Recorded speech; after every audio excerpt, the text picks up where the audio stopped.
Figured this out a long time ago. It's like when I didn't have sex with the girl, man, I could enjoy her so much more. I could appreciate her like feminineness. I didn't have these expectations. And same with her for me. It's like this is the answer. I remember I told my mentor at the time, and he said, "Well, like what's the point of that?" You know, because he was being dominated, as most people unconsciously, of the sexual instinct.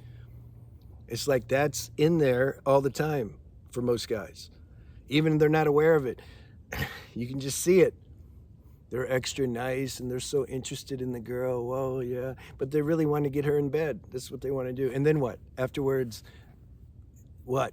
The sizzle is gone. It's like gone. It sucked. And I was like, I don't want to do that. The girls that I've been friends with now for some decades, Platonic, all of them. And man, we shared some. Intimacy has nothing to do with sex. Intimacy is vulnerability. It's nakedness inside. You're exposing each other.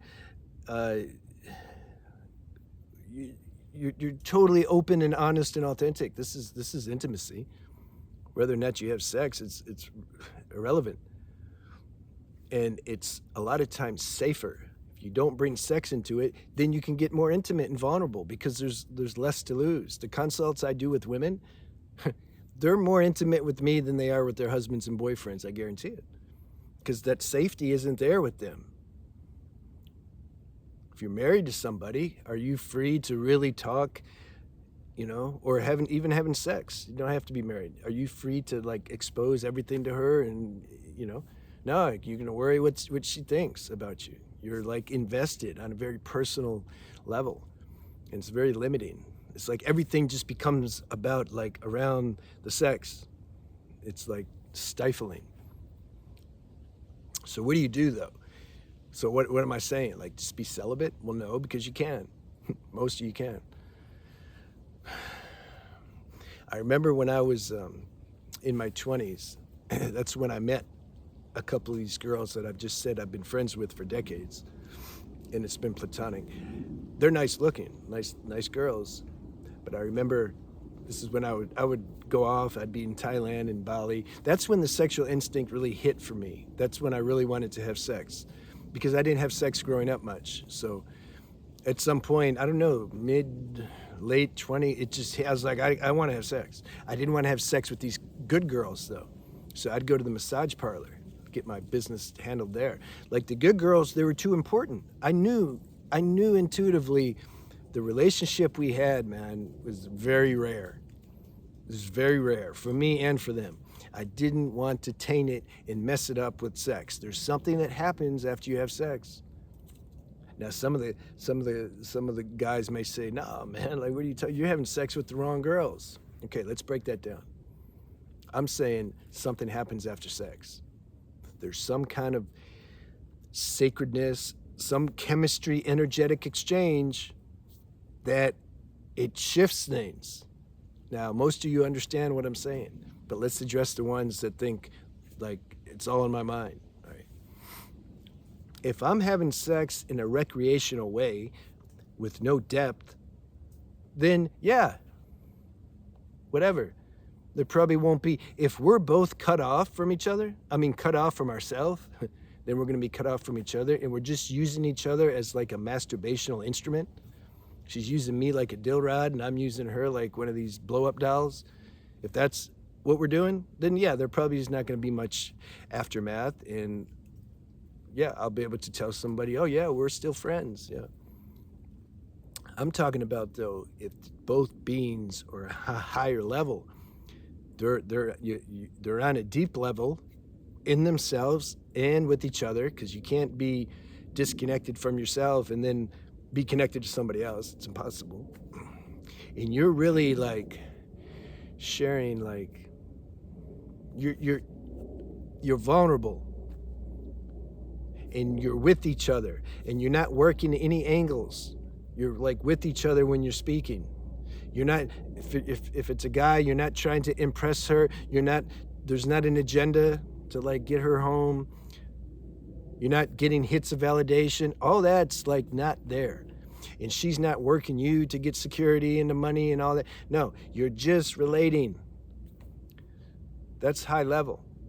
And I'm telling you, most aren't even doing that, therefore they don't understand anyway. You ever notice the mind will disagree with something that it doesn't understand? It's like they're not qualified to even say that they disagree because they don't understand. So notice that if you sometimes try to explain things to people, they just don't understand. They take what you're saying and step it down into their world. They haven't experienced it, so they're gonna apply what you're saying to their experience and then distort the hell out of what you're saying and then say they disagree. It's like you're disagreeing with something I'm not even saying. No, I heard what you're saying. All right, that's cool, man. So we're talking about, like, yeah. If you have that kind of space with the girl where there's no agenda, man, then you can really appreciate the female energy. And I'm saying, if you have sex, you will see that something will change. It just does. You can't stop it. It changes and you don't even know it changed.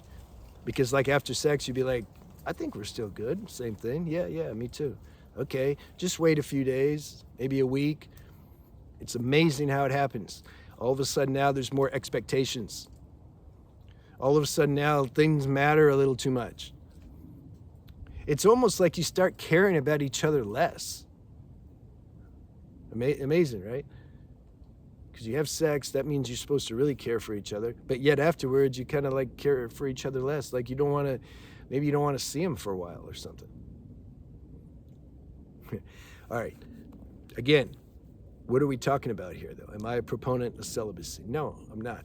So when you understand this, though, of what you're getting into, if you start having sex with somebody you care about, I feel like for the men that want to have a partnership, a physical partnership, maybe family, kids, all that, okay, that's cool. Then it's like you've already kind of made a commitment that you're going to be there for each other, like no matter what. So then when all this stuff starts to come up, it's like protected. Because you guys, it's like these arranged marriages in India. Did you know arranged marriages have a much higher percentage rate than those who just go out and just find each other? They don't do that much anymore, but they still do it in the villages. Because it's already in their mind, like, this is going to work. There's no like, oh, if this don't work, I'm going to get a divorce. No.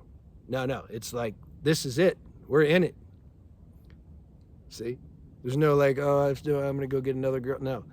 This is what So if you, in that kind of environment, it's like, okay, there's a sense of security and safety, so that then these issues that normally come up after sex, they don't get so excessive, because you're like, my partner's here, I'm okay, it's okay. In that situation, it can work. This is a very vast, complex subject, though, because what do you do if you're 20 and you don't see, I'm making it sound like you have a choice, actually, that you can make decisions about this.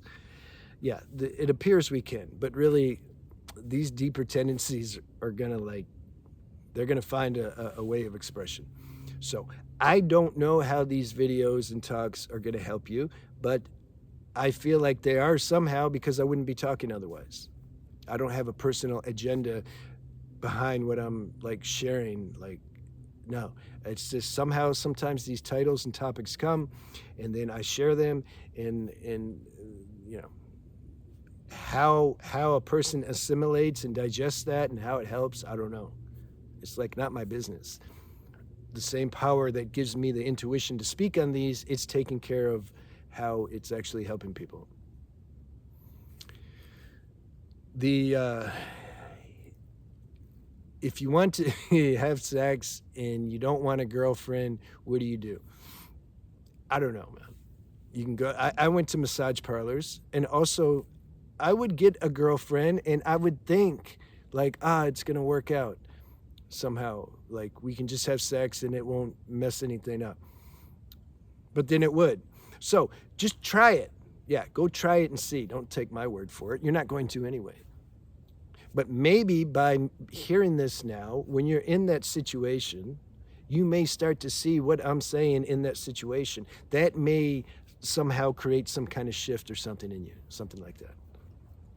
And here's the real irony. The beings that, when you're, so is it even possible to have sex and not become attached and all that? Can you have a super vulnerable, intimate relation like I was describing? Is there a way to have that and then have sex and it not taint it? If you're at super high level of self-realization in yourself, yeah. And if she's also at super high level self-realization, if she's some kind of yogini, yeah, that's super rare. Good luck finding that. And here's the irony. When you're at that level, you don't care about sex anymore anyway. You're having sex with the universe inside yourself. You can say like that. Might sound too weird. But you're satisfied. That sounds better. There's already an inner satiation so that this sexual instinct can't like run rampant in your mind, pulling you everywhere to try to get sex or get female attraction or whatever. You're getting attraction from God itself. So it's like you can have sex or not have sex. It's really not, if these two higher level beings were to have sex, it's not because of any personal desire on their part. It's because somehow the universe wants to have sex. Yeah, I don't know how else to say it. I've mentioned before, there's these, you can't find them. So yeah, I don't know where they are, but they exist. And you have to, it's a karmic thing. You just have to find it. You attract it in India, mostly in South India, but also, yeah, North India. They're called Devdasis. And it's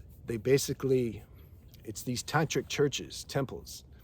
And these girls are not used in a negative way, but it's their destiny, like they're master tantrikas. And then a guru will send his disciple there if the disciple has too much sexual karma and he wants to sort that out, but he doesn't want to set up and take advantage of some nice, pure girl. He don't want to lead her on and pretend like he wants to have a relationship with her just to have sex. Yeah, don't do that. That's heavy karma. Don't mess with the good girls and just because you want to have sex with them. Better to go to a prostitute for sure if you're faced with that decision. So the guru will send these guys to these Devdasis, and they work out their sexual karma there. He has sex with her. He feels, you can say, whatever comes up, the neediness or the tendency to overindulge. Maybe some fantasies or perversions come up in his mind. They talk about that. They work that out. She can hold space for that. She knows about all that stuff, and he's high enough level. She feels secure. They're using it as a spiritual practice. They're using it to transform their karma. That's what they use it for. Now, modern day, I think they call those like surrogates. It's a whole different deal, though. Yeah, it's not on that level. So, as you see, this is a very vast subject, and we can just talk infinitely on it. But let me know how you like that, and leave me any questions you have. I'll see you.